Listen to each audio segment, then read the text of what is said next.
Hello and welcome to Let's Learn Music with Travis here, your relationship counselor for guitar. I'm here to coach you through learning music, learning sight reading music at that. So you're going to learn a little bit of theory, but in the end you're going to go from complete beginner, if that's what you are, to a proficient level of reading music. And it's something that you can do. It's something that anybody can do. You just have to take it a step at a time, not be scared of it. There's nothing to be scared of. It's just something new, just like anything else, like maybe learning another language. But I don't think it's quite as difficult as learning another language. I've learned other languages and I haven't spent the time with it, or, maybe it's because I love music more, but you know, uh, it's not hard. Trust me. If I can do it, you can do it. So it just requires your concentration and your practice and your dedication and a will to learn. Right? So all we have to do is get you the basics, and when I give the reins to you, you keep practicing, and you will be more than proficient at doing this. So down here, I'm going to display some things down here, and you'll see, so you can see what I'm talking about. We'll be a little bit visual with this. So the first thing I want to introduce you to is this musical staff that's see there is 5 lines and 5 or 4 spaces. These, you'll see that symbol here, that's called a treble clef.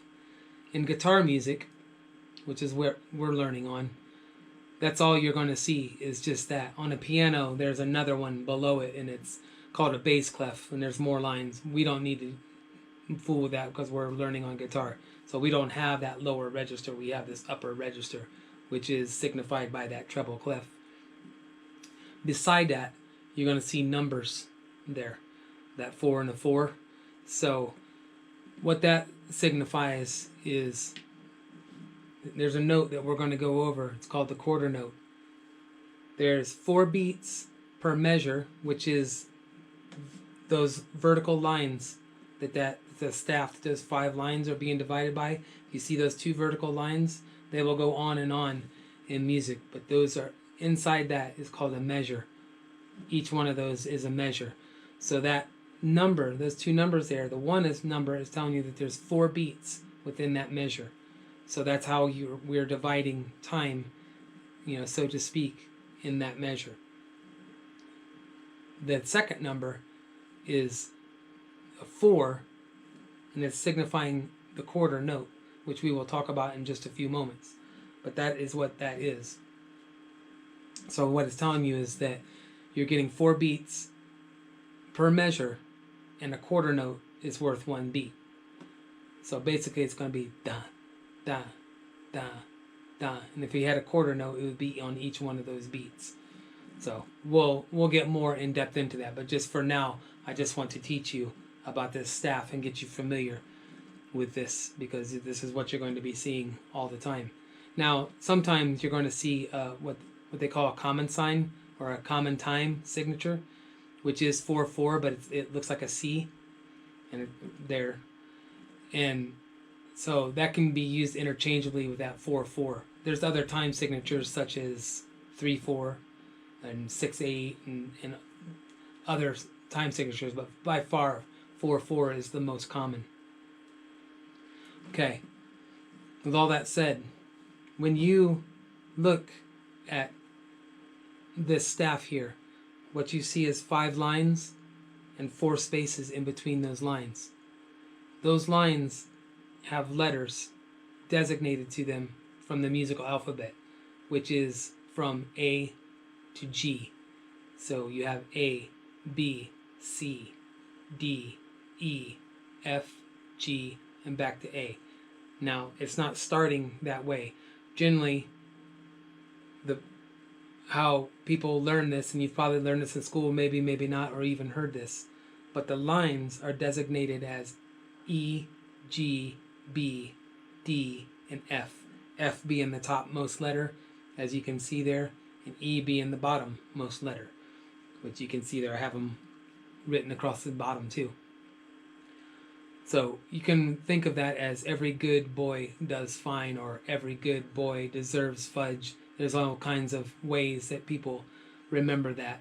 But as soon as you can, just understand them for the notes that they are: E, G, B, D, and F. And the sooner that you get comfortable with that, the easier it'll make your life. The spaces in between spell out face. So you can think of spaces, face. The spaces mean face, just like you see here. So you see the first space is F, second one is A, C, and E. Now if you're really paying attention and you look at these together and you study that, you can see that it's just going E, F, G, A, B, C, D, E, F, and F being that top one. So it's basically going from E to F on the lines and the spaces. So in that, you're going to have what they call accidentals, which are the sharps and flats, but we'll get into that later. Right now, I just want to stick with the easy and get you familiar with how this is going to work. So what I need you to do is just try to get this in your head, the names of these lines and the spaces in between. And that will be enough for you until the next time as far as trying to remember things. Don't put a bunch of pressure on yourself. Just learn it. But do learn it. Make an effort towards learning it because it's necessary. If you want to read fluidly across there, these are things that have to be in your brain that you're not thinking about and wondering, what is that? And you won't have time for that because you're moving at a steady time. And trust me, you'll get there. It's not going to happen necessarily overnight. Different people learn it quicker. Okay, with that being said, our first note is the whole note. You see it right there. It's basically a little oval, and it's open in the middle. No matter where you might see it on the staff, it is still a whole note, and it gets 4 beats. So 1, 2, 3, 4. 1, 2, 3, 4. Within a measure, you'll see it all by itself in between those 2 vertical lines inside the measure. So it would sound like this if you have your beat going 1, 2, 3, 4. 1, 2, 3, 4. 1, 2, 3, 4. 4 beats, it rings out. It doesn't get stopped. It just rings out through 4 beats. Now you're going to see these notes obviously mixed up here and there, but for now we're just going to go through them and get you familiar with these notes. The next one is called a half note. Looks like the whole note. It's open also, but it's got a little stem there. That could be pointing up or it could be pointing down. It depends on where it's located, here and there. So a half note gets 2 beats instead of 4. Whole note gets 4, half of the whole note gets 2 beat. And it's going to go something like this. 1, 2, 3, 4. 1, 2, 3, 4. 1, 2, 3, 4. Like that. Pretty easy, right? I think so.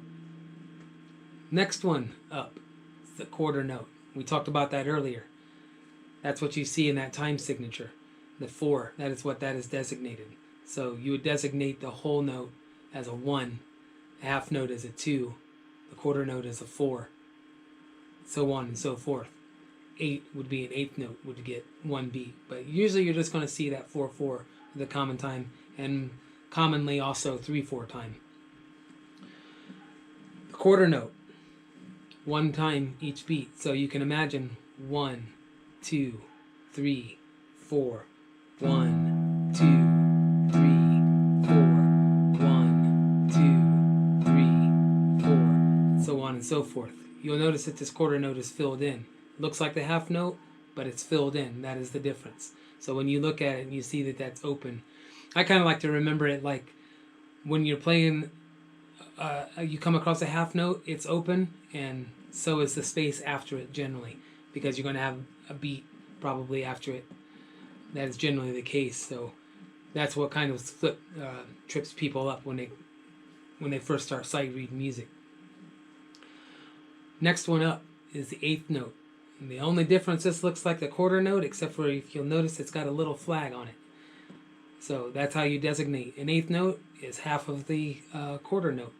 So on your stem, 1, 2, 3, 4, 1, 2, 3, 3, 4, 1, 2, 3, 4, like that. 1 and 2 and 3 and 4 and is usually what people say. And then there's more notes in this, but this is what we're going to be working with in the beginning. So this is enough for now. And I really only have one more thing to throw at you, which you're going to see on these musical staffs.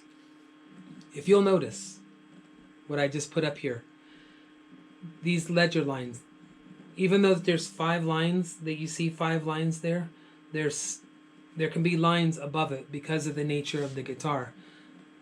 Like for instance, a C is that note right there.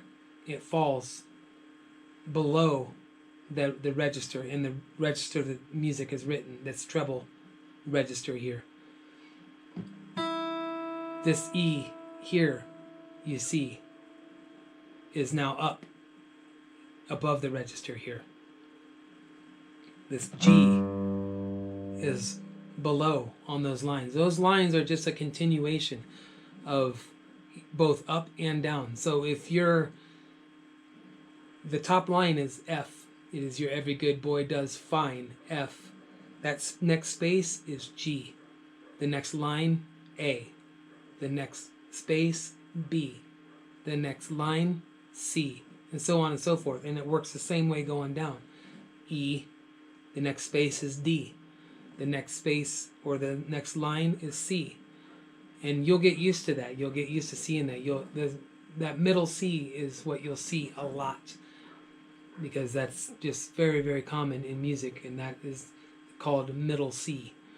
So get yourself familiar with these terms and the locations of these notes and the names of these notes and the names of these lines and spaces. And you'll do well to do that. And the next time we'll introduce something called rest and stuff like that, and get you playing some notes on the guitar, make you feel like you're doing something. Till then, keep practicing.